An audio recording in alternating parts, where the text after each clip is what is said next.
here. We can run together. Listen, if we run together, they will shoot us from behind. We both die. So, how's about you here? They will kill you. No, don't worry about me.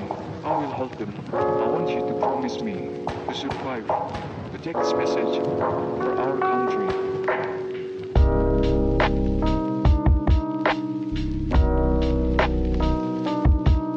Hello and welcome to Tech Auto. PSP di masanya pada saat barunya merupakan perangkat yang memiliki harga yang lumayan, sehingga memunculkan ide dari negeri tirai bambu untuk membuat KW-KW-annya atau tiruannya. Kebanyakan perangkat PSP KW ini menjalankan game NES atau Nintendo Entertainment System. Di eranya sekitaran tahun 2010 menjadi populer.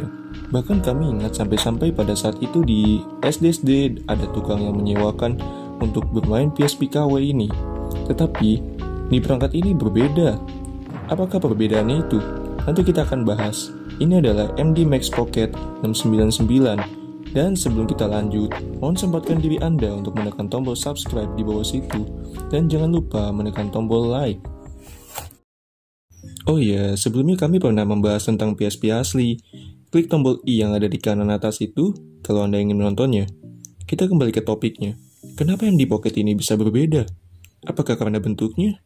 Ataukah karena hal lain? Perbedaan itu adalah game yang dijalankannya. MD Pocket ini menjalankan game Sega 16-bit, alias yang Anda bisa temukan di Sega Genesis dari tahun 1990-an. Karena lawan-lawannya menggunakan sistem 8-bit, bukan mobile 8-bit ya. Perangkat ini sudah cukup berumur, dan untuk durabilitasnya ternyata bisa diacungi jempol loh. Karena ini sudah kami miliki sejak tahun 2010 atau 2011-an. Dan itu hampir 10 tahunan. Dan berhubung di toko online masih banyak yang menjual, jadi kami akan mereview perangkat ini. Simak terus video ini.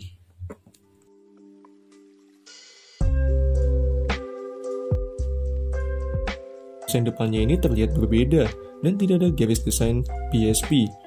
Yang palingan agak mirip PSP itu terletak di tombol keypadnya, navigation key-nya, dan lingkaran belakangnya itu.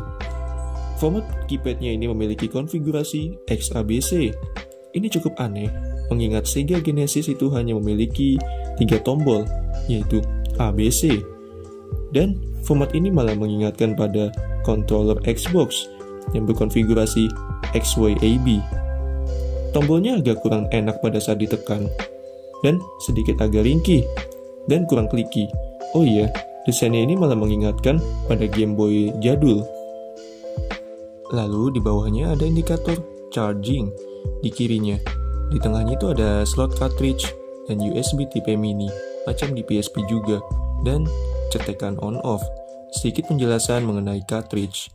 Cartridge bukan sesuatu yang bisa ditemukan di printer, tapi ini semacam kaset yang ada di konsol zaman sekarang. Ini cartridge-nya berukuran cukup kecil. Aslinya untuk Sega ini macam power bank ukurannya. Terlihat jelas perkembangan zaman yang bisa mengubah cartridge Sega sebesar ini menjadi sebesar memory card saja. Oh iya, sistem cartridge ini dipakai di semua Sega, kecuali yang reborn ya, seperti Sega Genesis Mini. Lalu di sampingnya ada putaran volume yang macam di speaker JBL KW, dan di atasnya pula ada lubang jack, ada AV out dan tombol LR yang dihiasi dengan chrome. Tetapi tombol ini agak goyang sedikit dan tidak terasa solid. Dan ini kenapa rasanya agak terbalik ya? Apa cuma perasaan kami doang?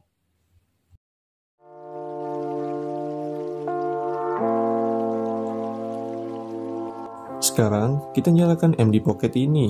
Di layarnya Anda akan disambut dengan tulisan MD Max Pocket, dikelilingi dengan angka 699. Ini agak rancu ya sebenarnya.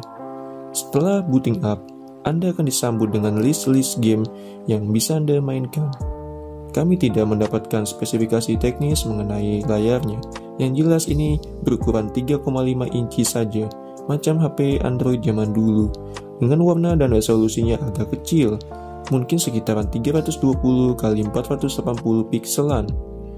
Sayangnya, brightness ini tidak bisa diatur dan menggunakan panel LCD macam Nokia zaman dulu.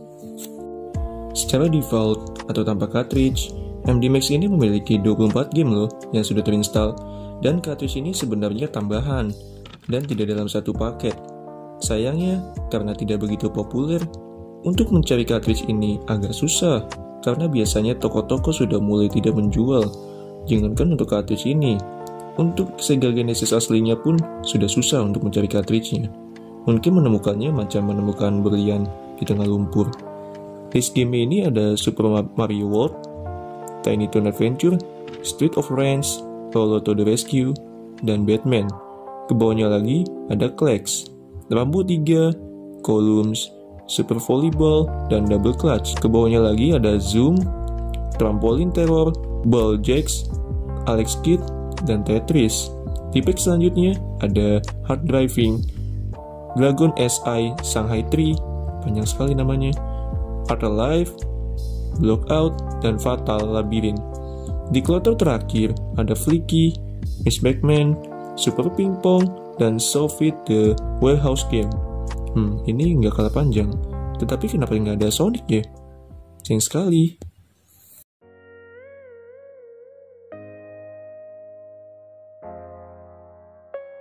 Sekarang mari kita coba gameplaynya, yaitu Batman. Game ini buatan Sunsoft, karena memang ini 16-bit, jadi mau tidak mau grafisnya seperti ini. Memang standar grafisnya untuk di tahun 90-an awal. Seperti yang tadi saya bilang, untuk tombol-tombolnya ini agak kurang enak untuk dipencet dan rawan mendem.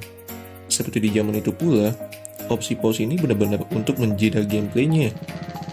Suara yang dihasilkannya pun cukup kecil, padahal ini sudah di posisi max. Mungkin soundcardnya agak murah. Untuk keluar gamenya, jangan harap ada opsi keluar. Anda harus menekan tombol reset. Memang seperti itu cara untuk bermain di Sega. Mungkin Anda bertanya-tanya, di 16-bit ini apakah ada gameplay 3 dimensi? Dan itu ada di MD Pocket ini. Apakah game 3 dimensinya itu? Apakah GTA? Bukan. Tetapi ini yaitu Hard Driving. Game ini buatan Atari. Mungkin ini satu-satunya game balap atau lebih tepatnya game mobil yang 3 dimensi di konsol ini. Ini mengingatkan gameplaynya ini macam di Test Drive dari tahun 1987. Mungkin karena ini satu pabrik dengan Atari. Apabila Anda tidak terbiasa dengan game lagi, atau mungkin blank detail seperti game ini, gamenya ini tidak cocok untuk Anda. Tetapi setidaknya ini merupakan salah satu game yang cukup revolusioner di masanya.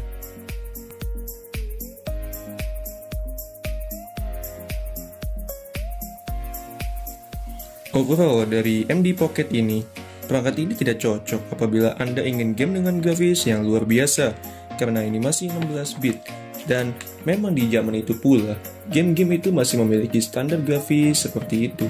Namun, apabila Anda pencinta Sega dan Anda tidak mau membeli Sega Genesis Mini yang agak mahal, dan Anda lebih sering di luar rumah, jadi Anda jarang ketemu TV, dan ingin nostalgia kembali ke zaman keemasan Sega, perangkat ini cocok untuk Anda, karena lawan-lawannya seperti PvP, P2P, dan PP lainnya itu kebanyakan menggunakan NES. Untuk harganya sendiri, menurut kami masih cukup worth it loh, dibandingkan Anda membeli versi NES-nya yang masih 8-bit, dan perangkat ini masih cukup awet loh setelah pemakaiannya cukup lama. Sekian dari kami, jangan lupa like, komen, dan subscribe channel Tech Auto apabila belum. Terima kasih telah menonton.